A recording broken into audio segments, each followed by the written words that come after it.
شكرا يا ربي شكرا هديت قلبي شكرا نورت دربي شكرا شكرا يا رب شكرا يا ربي شكرا هديت قلبي شكرا نورت دربي. الحمد لله رب العالمين صلى الله وسلم وبارك وأنعم على نبينا وخليلنا محمد بن عبد الله وعلى آله وصحبه ومن والاه أما بعد wali waxaa inoo socda xalaqaadkii aynu ugu magac darnay bara rabbiga oo aynu insha allahu tacaala maantana magacyo cusub kusoo qaadanayno magacyada alle subxaanahu wa tacaala waxaa ka mida wanaaga badan ay ku duugan yihiin ama ay ku sugan yihiin tilmaamo aada u wanaagsan oo alle subxaanahu wa tacaala uu ku tilmaaman yahay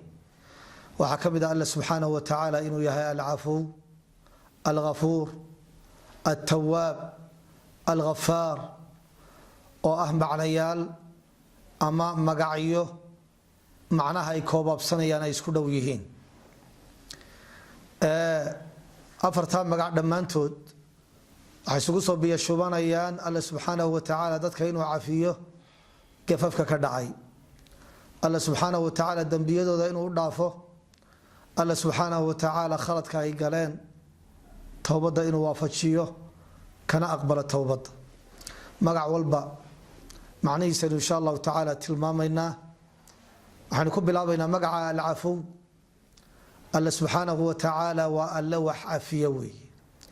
alcafuw waxaa laga keenay min cafa alathar raadkiibaa baaba-ay alle subxaanahu wa tacaala dembiga kaa dhacay buu masaxaya baabiinaya tirtiraya alle subxaanahu wa tacaala wahuwa aladii yaqbalu الtawba can cibaadih wayacfuu can الsayi'aat waa allaha masaxa xumaanta qofku uu samaynayo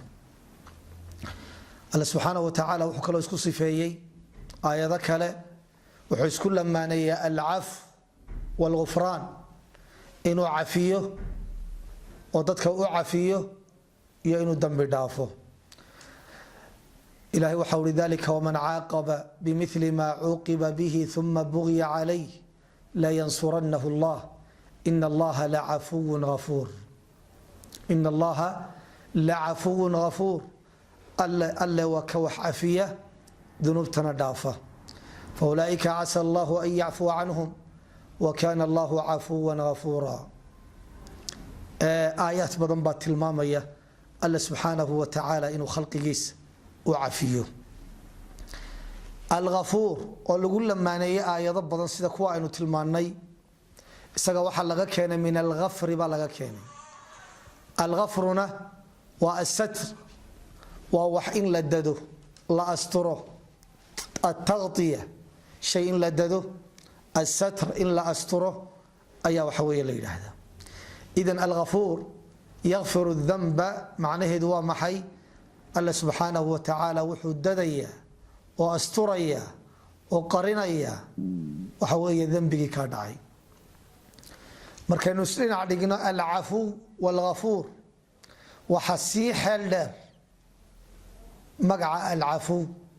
waysaynu soo tilmaanay cafuw waa masaxe waa allaha masaxaya wey dembiyada alghafuurna waa asturaya laakiin marka mid walba gaar loo sheego waxaynu ku qaadaynaa isku macne oo alle subxaanahu wa tacaala uu ku cafiyey yacni dembigiibuu kuu dhaafay weeye alle subxaanahu wa tacaala gafara laka dembiguu kuu dhaafay yacni alle dembigaa waa masaxaya waa kuu cafiyey waa soo gudagelaya magaca saddexaad isaguna ka ag dhow dhow waa atawaab dabcan alghafuur waxaa la mida alghafaar labaduba waa siiqatu mubaalaga yacni alghafuur iyo alghafaar facuul iyo facaal facaalun aw mifcaalun aw facuulu fii kahrati can faacilin badiilu luqada carbeed facaal oo ghafaar ah iyo facuul oo ghafuura labadaba badnaansha loo isticmaalaa marka labadaba macnahoodu waxa uu yahay allaha dembi dhaafidda badan الله الدنب دافد بدن أيا غفور يا غفار لبدا معناه ذو النقنية مقع كحجة والتواب ويسقل لوجه شيده الله سبحانه وتعالى توبة إنه أقبله الغفار آيدك وحكم في سورة طه الله وحده وإني لغفار لمن تاب وآمن وعمل صالحا ثم اهتدى وإني لغفار أنا وحرا هاي مد قدام بدافد بدن لمن تاب قفك الله توبت كينا وعمل صالحا عمل ونكسنا السماية ثم اهتدى انت دبدنا هنونا وجدك الله سبحانه وتعالى كتوسنا هذا مقع التواب ويسقون آيات بدن كيمي وهو التواب الرحيم فأولئك أتوب عليهم وأنا التواب الرحيم ثم تاب الله عليهم ليتوبوا إن الله هو التواب الرحيم آية ضبط اللغة المامي الله سبحانه وتعالى إنه وحوي توبضا وكاقبل أدوم مديس ولمن أوياهي كثير قبول التوبة الله أي بضنتها إنت توبضا أدوم كيسا كاقبل يوصل نقرأي توابنا وحل لك كان من الأو وهو الرجوع الله سبحانه وتعالى إلا وصل نقضه معناها صار لك كاني إذن التوبة والله سبحانه وتعالى قفكو إنه وصل نقضه نقشد قفه والله وصل نقضه أيها الله سبحانه وتعالى كأقبل إياه وهو الذي يقبل التوبة عن عباده ويعفو عن السيئات ويعلم ما تفعلون وحال الله سبحانه وتعالى ألا وكأقبل توبته الدومدي سكأقبله ويعفو عن السيئات ويعلم ما تفعلون وحا مقاعدة مركين معناه ذا تلماني وحنا هلكا كفهمينا مقاعدة إني كوة ذا سابسين دمان قابس يقبض فلك وحوي يقفك يذنبك وقفك سمين أيوه والله سبحانه وتعالى ودافيه هدي الله سبحانه وتعالى أنو إنا عافين لهي أنو إنا ضافي لهي والله إنا قبل لها ذنبي كستا وأينو سمينه الله إنا قال حساب طبلا الدنيا خربا الدنيا ذا كور كذا عندكم هدين ولو يؤاخذ الله الناس بما كسبوا ما ترك على ظهرها من دابة ولو يؤاخذ الله الناس بظلمهم ما ترك عليها من دابة الله سبحانه وتعالى وحو تلمامية hadduu dadka u qaban lahaa dambiyada ay sameynayaan iyo waxay kasbadeen xunxun iyo dulmiga ay sameynayaan hadii la isu qabanayo oo aan la isu cafinay oo aan la isu dhaafay adduunyada korkeeda cidi kuma hadheen qof waliba maanta dambiga uu sameeyay hadii lagala xisaabtamo waxa weeye kuma noolaadeen adduunyadan xil hore Allah subhanahu wa ta'ala qaban laha markaynu ka hadlayno Allah subhanahu wa ta'ala inuu cafiyo عفسك الله سبحانه وتعالى وحنو قيبنا الله بقيبوت مد waxa uu yahay waa afwi caama oo Allah subhanahu wa ta'ala cid walba uu cafinayo oo hatta dadka gaalada ah ee gaalnimada sameynaya Allah subhanahu wa ta'ala inuu u deynayo adduunyadooda say doonaan inay ugu noolaadaan ربما يود الذين كفروا لو كانوا مسلمين ذرهم يأكلوا ويتمتعوا ويلهيهم الأمل فسوف يعلمون الله وحاولوا يسكده وحويها عياران وها عنان وها راحيستان ما لندن بيقرن دونان النبي نوتلم عليه الصلاة والسلام لا أحد أصبر على أذى سمعه من الله إنهم ليدعون له الولد وهو يعافيهم ويرزقهم حلي النبي عليه الصلاة والسلام حديث صحيحة الله سبحانه وتعالى عد أغا الصبر بدن وأغا الدلقات بدن دب وحوية اللغو السمين أيوه وأمقل أيوه أن الله كاهي سبحانه وتعالى بشره يدعون له ولدا أبد بي أشيغ يعني إنه دلي وإنه ليعافيهم ويرزقهم الله أي أفلقات دين أيان waxaanu geeyinay ku tilmaamayaan maca dalik Allah aysa ku sheegayaan uu arsaaqaya caafimaadna wasiinaya waxay adiladaas inoo tilmaamaysaa Allah subhanahu wa ta'ala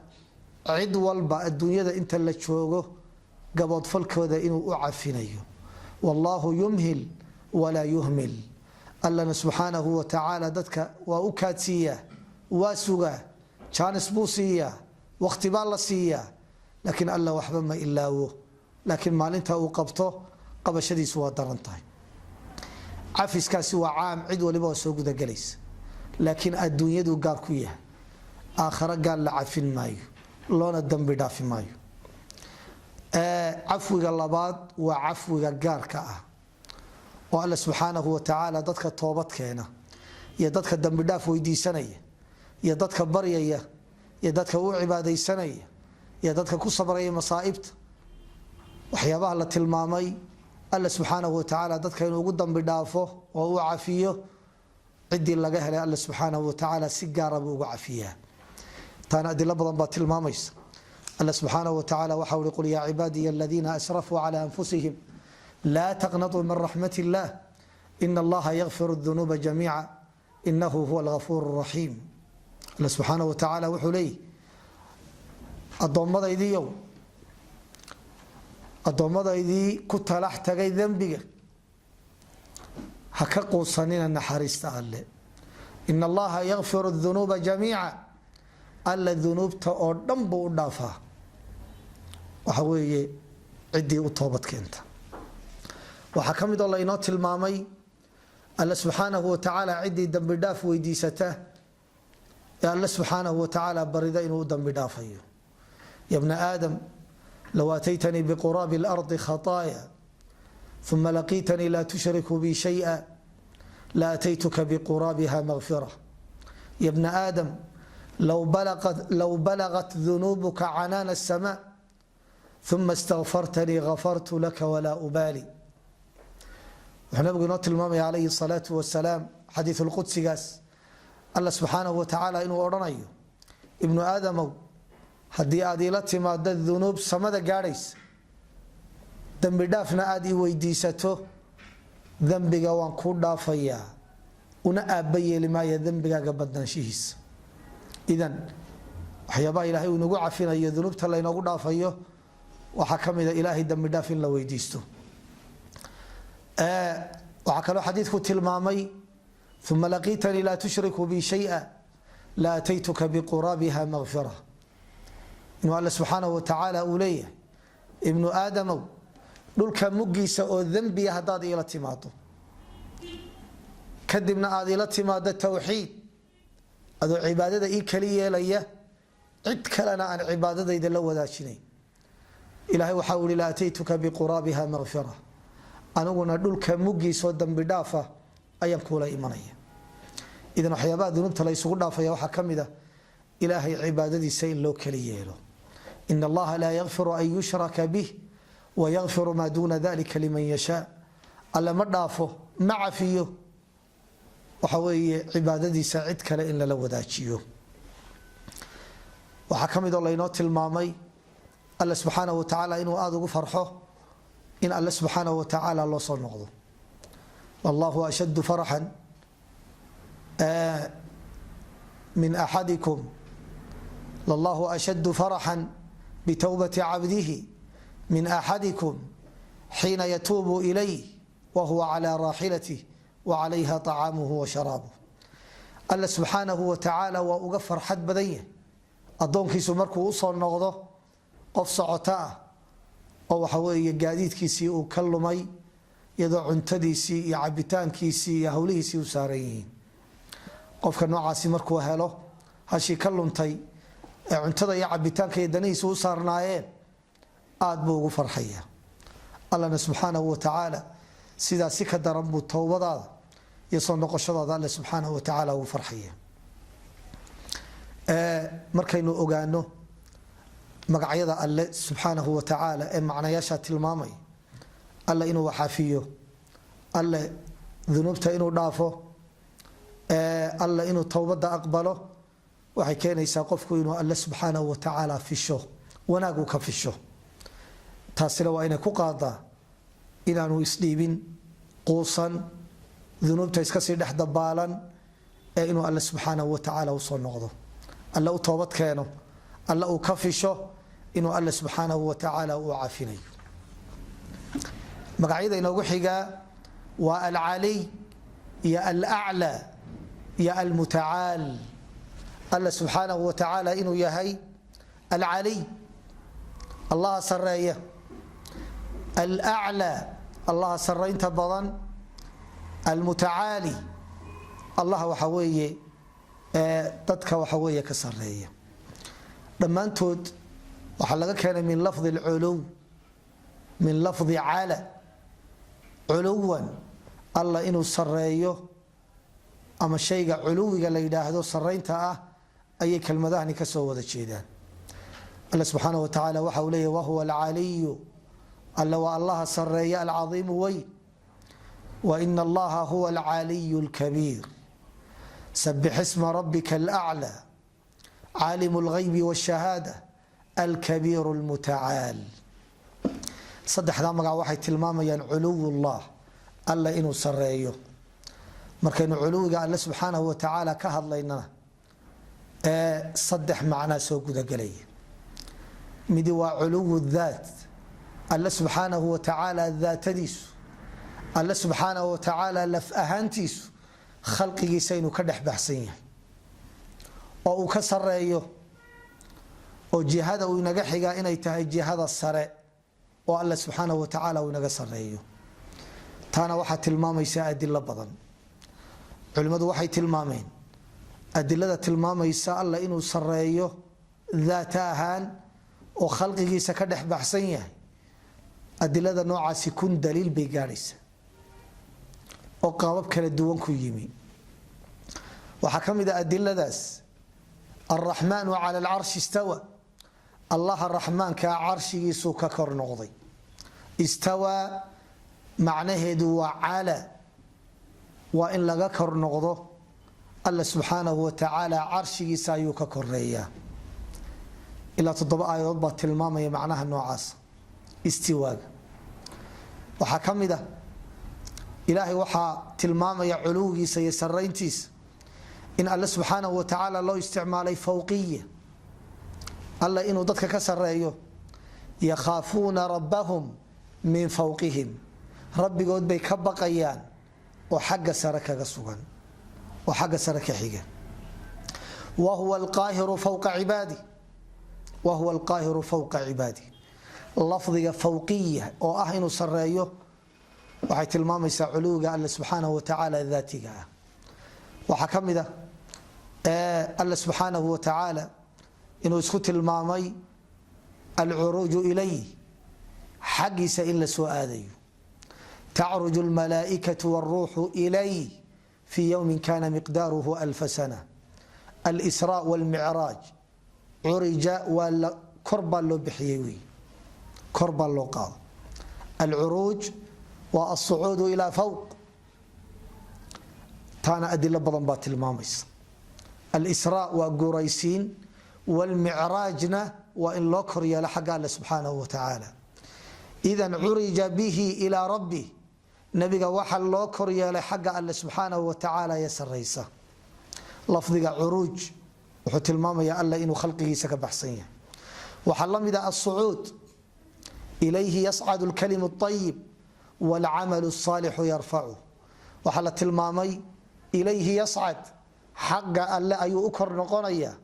alkalimu اطayib, hadalada wanaagsan. wuxuu yihi nabigu calayhi الصalaaةu wasalaam إida taصadaqa axadukum bcidli tamrati min kasbin طayib walaa yaqbal اllahu ila الطayib. riwaayaadka qaar waxaa ku yimi walaa yascadu ilى اllahi ila الطayib. alle subxaanahu wa tacaala waxaa u kor noqonaya waxa wanaagsan oo keliya. wax walba xagga alle subxaanahu wa tacaala looma kor yeelo. waa sucuud. macnayaasha waxaa ka mida tanziilu lkitaabi min allah, xagga alle inuu kitaabku ka soo dega ama ay wax ka soo degaan. tanziilu lkitaab waa kitaabka soo dejintiisa min allahi alcasiizi alxakiim, min allahi alcasiizi alcaliim. kitaabkaasoo xagga alle subxaanahu wa tacaala laga soo dejiyey oo xaggeenna hooseysa loo soo dejiyey. kelmadaha tanziil soo dejin qur-aanka la soo dejiyey waxaanu fahmaynaa xagga sare in laga soo dejiyey ee alla subxaanahu wa tacaala uu inaga xigo. macnayaasha waxaa ka mid ah in la tilmaamay ana allaha fi samaa oo looga jeedo cala samaa. aamintum man fi samaa ay cala samaa. waxaa la mid ah rafcu lydi ilayh, markaynu ducaysanayno qacmaha kor baynu u qaadnaa, xagga saraa loo jiheeyaa, hoosna cidi uma jeediso, hoosna looma dhigo, korba qacmaha loo qaadaa oo sidaasaa loo ducaystaa. taa macnaheedu waa maxay? allahan la baryaya waa inaga sareeya. waxaa ka mida nabigu calayhi salaatu wasalaam markuu alle markhaati gashanaya axaadiista fartiisuu ku tilmaamay, xagga saraanuu ku tilmaamay nabigu calayhi salaatu wasalaam. wuxuu odhanayaa allaahuma hal ballagt, allaahuma fashhad, allaahuma fashhad, allaahuma fashhad. ilaahayow markhaati ka noqo inaan gaadhsiiyey. nabigu calayhi salaatu wasalaam fartiisa meelo kale kuma fiiqin ee xagga culuwiga ayuu ku fiiqay. waxaa la mid ah adiladaas nabigu calayhi salaatu wasalaam inuu tilmaamay markii salaada lagu waajibiyey 50 salaadood lagu waajibiyey, hoos buu usoo degay oo samadii lixaad buu muuse ugu yimi. dabeedna muuse waxa uu ku yidhi ummadaada khafiifin alla u weydii. ilaahay buu ku noqonayay nabigu calayhi salaatu wasalaam. kadibna waa soo degay oo muuse ayuu imanayay ilaa salawaadkii laga dhigay 5 hadday nagu waajibka ah. hiya 5 wa hiya 50. xagga tukashadana waa 5, xagga ajarkana 10 baa laynoogu dhufanaya oo waa 50. waxaa la mid ah xataa fircawn oo gaala ayaa waxa uu yidhi kor baan u baxayaa si aan alla u gaadho, oo waxa uu yidhi faatalica ilaa ilaahi muusa wainii la adunuhu kaadiba yaa haamaanu bni lii sarxan lacalii ablugu lasbaab. wuxuu yihi qasar ii dhis ama fooq ii dhis, waxaa laga yaabaa samaawaadka inaan gaadho. faatalica ilaa ilaahi muusa, muuse ilaahiisana aan taalacdo. xataa fircawn baa macnaha noocaasa fahmay. culuwigaasi waa culuwu daat, alla daatadiisu inay naga dhex baxsan tahay. sidaa awgeed waxaa khalada oo waxa weeye aan habboonayn in la yidhaahda allahu fi kulli makaan. ilaahay meel walba waa joogaa, cilmigiisa ayuu ku joogaa, laakiin alla subxaanahu wa tacaala daatadiisu, laf ahaantiisu waxay jirtaa jihada sare, waana inaga dhex baxsan yihin. lagumana tilmaami karo alla subxaanahu wa tacaala meel walba inuu joogo, oo waxay noqonaysaa meelaha aan wanaagsanayn ee aan habboonayn in la yidhaahda alla ku dhex jira. taasina waa khalad weey. macnaha labaad ee sarayntu ay leedahay waa culuwu alqadri walmakaana. alla inuu ku sareeyo xagga sharafta iyo mansilada iyo booska iyo makaanada iyo mudnaanshaha iyo maamuuska. alla dadka waa ka sareeya. dadku waa kala leefan, waa kala mustawayaad. dad baa waxa weeye sareeya, yacni meel sare ma joogaan, laakiin macno ahaan bay meel sare u joogaan, ama xil sare ay hayaan, ama way ka magac wen yihiin iyo wixii la mida. ka waxaa la yidhahdaa culuwu lqadri walmakaana. alla magaciisu waa weyn, maamuuska iyo sharafta uu leeyahayna way saraysaa. dadkana waa ka sareeya alla subxaanahu wa tacaala xagga sharafta iyo makaanada iyo mansilada iyo booska. macnaha saddexaad waa culuwu lqahr walghalaba. alla subxaanahu wa tacaala awoodiisu way saraysaa. waa allaha wax khasba, waa allaha cid walba haalib ka ah. wa huwa alqaahiru fowqa cibaadih. wuxuu leeyahay fowqiyat lqahr walghalaba. ilaahay awoodiisu way saraysaa, cidina la awood ma aha. khalqigoo dhani awoodahoodu way ka hooseeyaan. macnahaasina waa macno aynu doonayna inaynu ka faa'iidaysano culuwiga. saddexdaa magac ee tilmaamaya alle sarayntiisa waxaynu uga gudbaynaa 2 magac oo tilmaamaya alle subxaanahu wa tacaala in la weynaysiiyo. waa alkabiir iyo alcaiim. alkabiir waa allaha weyn, alcaiim waa allaha weyn. midna waxaa laga keenay min alcadama, weyninkaa laga keenay. midna waxaa laga keenay min alkibriya. alla subxaanahu wa tacaala inuu weyn yahay, khalqigiisana iska weynaysiiyey. aayaadka lagu tilmaamay waxaa ka mid ah aayaddii aynu soo maraynay ذلك بأن الله هو الحق وأن ما يدعون من دونه الباطل وأن الله هو العلي الكبير. الكبير بالغ تلمامي يعني الله وي وحلمد فالحكم لله العلي الكبير حكم كالله سرية وي أيا وحوي حكم كيسكره وحلمد العلي العظيم آية الكرسي لقصر دمي وهو العلي العظيم. نبينا محمد عليه الصلاة والسلام الكبرياء ردائي سلوينان تواقعي أنا اسكو قرحية والعظمة وين كون إزاري وهسكنتي فمن نازعني واحدا منهما عذبته قفك الله وضع متكمدا إيقو قبصدا وانا عذابي markaynu ka hadlayno ilaahay weyninkiis cadamadiis iyo kibriyaagiis iyo isla weyninkiis waxay u soo noqonaysaa laba macne. macnaha koowaad waxa uu yahay Allah subhanahu wa ta'ala tilmaamihiisa weyn wuxuu iska leeyahay macnayaal waaweyn oo ay ka mid tahay al-'azamatu wal-jalal wal-kibriya wal-'izzatu wa kamalul qudrah وسعة العلم وكمال المجد يوحي اللمدة markaynu leenahay alla weyn horta weynaanta waaba lagu tilmaamo magaciisa ka mid tahay talabaad waxa kale looga jeedaa cilmi tilmaamihiisuna waa waaweyn cilmigiisu waa waasic waa badweey awoodiisu way dhameystiran tahay wa huwa ala kulli shay'in qadir wax walba waa awooda oo suura gala wuxuu leeyahay kamalul 'izza شرف halkii ugu dambeysay buu leeyahay alla waxa uu wama qadaru Allah haqqa qadri wal ardu jami'an qabdatuhu yawm al qiyamah was samawati matwiyatun bi yamini ilaahay weyninkii uu ka mudnaa alla subhanahu wa ta'ala lama weynaysiin nabigu alayhi salatu wassalam wuxuu inoo jideeyay xilliga rukuucda iyo sujuudda inuu qofku yiraahdo subhana dhil jabarut wal malakut والكبرياء والعظمة وحمان كان زهن الله الجبروت كأ أود صاحبك والكبرياء الله يسلوينك وصاحبك يا والعظمة الله صاحبك وينك ويسكن معنا وحتى الماميان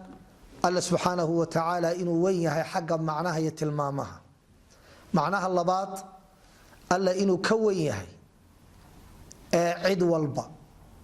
عدة كلية مضان وينانتا مضاني والله سبحانه وتعالى تاسنا وحي كينيسا إن لقد دالا الله سبحانه وتعالى إلا قعبصده الله سبحانه وتعالى إلا برته الله سبحانه وتعالى إلا مهد عليه الله سبحانه وتعالى إلا حصوصناده الله سبحانه وتعالى إلا هقان سمه أمر كيسا ينهيس معناها نوع عصي كين سنيسا أن يطاع فلا يعصى ويذكر فلا ينسى ويشكر فلا يكفر معنى يشهر صلب مسوق دقلي والله لا يلوحن وكسونه مركنو كهدلينا وينيسينتا الله سبحانه وتعالى صلاة وعبادته إنه وين حبناها إنه كسميناه وأكتهين أركانتا كلا دوان وحليس قدباء وحوي التكبير الله تكبيرني لا تكبيرني الله أكبر إلهي با وحول بكون بين كحرنا الصلاة هذا إنه ركوعنا والله أكبر